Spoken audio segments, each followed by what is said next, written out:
Children has discovered that a third of kids are currently worried about their family having enough money to get by as the cost of living crisis deepens. The charity also said that 2 years after the first national lockdown, mental health was now a much bigger worry for children, with less than a third of kids considering their own mental health an issue, compared to 42% in 2022. The first figure was 2019. This comes after 2 years in which we told children they could kill their granny with a predominantly harmless pathogen and subverted millennia of evolution by suggesting they take a trial drug to protect their parents.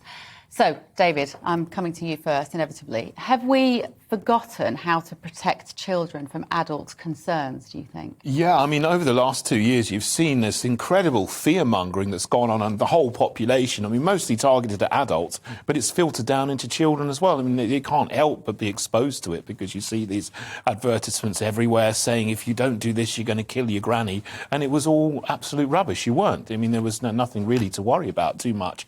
And, the financial worries that they talk about in the survey, of course, now we've got all that. People are talking about the cost of living crisis, and that's filtering down to children as well. And, particularly in children from families, it says, with incomes of lower than 20,000, it's much greater than 30%. It's nearly 50% of kids between 11 and 18 are concerned about that there. I mean, in a way, it's good that they, have some kind of understanding of finance and economics, and they can sort of think about it and make a plan. But it's really sad, that this is filtering down when they should be allowed to have their childhood and just get on with life and, play with their friends and do stuff that, maybe other generations in the past would have done. Yeah. Lee, do you agree? Has this got worse or 'twas ever thus? Kids have always been worried. Well, yeah, I mean, there's 2 points, I think. One is that if you grow up poor, you're poor, and you tend to worry about it, right? I think that has probably not changed very much. And this survey is only looking at the change and the impact of lockdown, really. Whereas I think you're right, it's always been this way.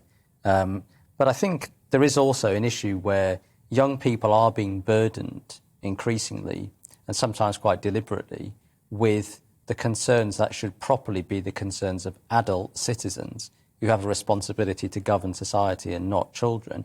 And to pick up the issue we were talking about earlier on, about energy, for example, there was a survey done in 2020 and it found a fifth of children were losing sleep or their eating habits had been affected because they were worried about climate change.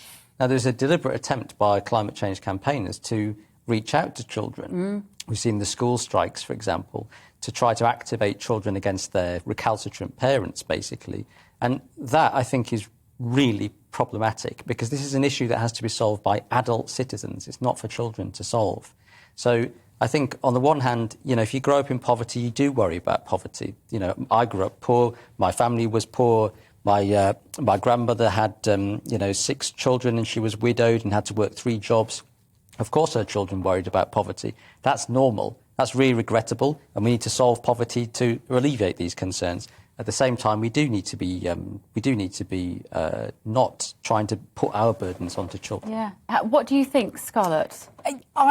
I completely agree about being brought up poor, and I think one is very, very aware of what you can't do, and I think this myth that they should be out playing when actually there's very little that can be done, let alone the hunger, the not having the nice clothes, all of that.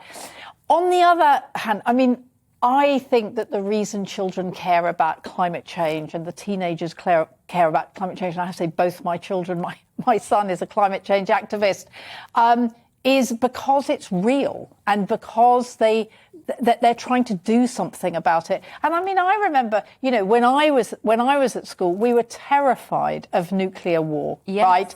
And actually, this wasn't being encouraged by adults. The BBC had banned a film that we managed to see. So actually, the adult population were trying to stop it.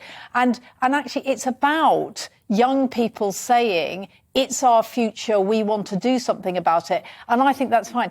It is very, very worrying. I'm on the board of a charity called Open Door that deals with mental health problems in Haringey, and anybody can come.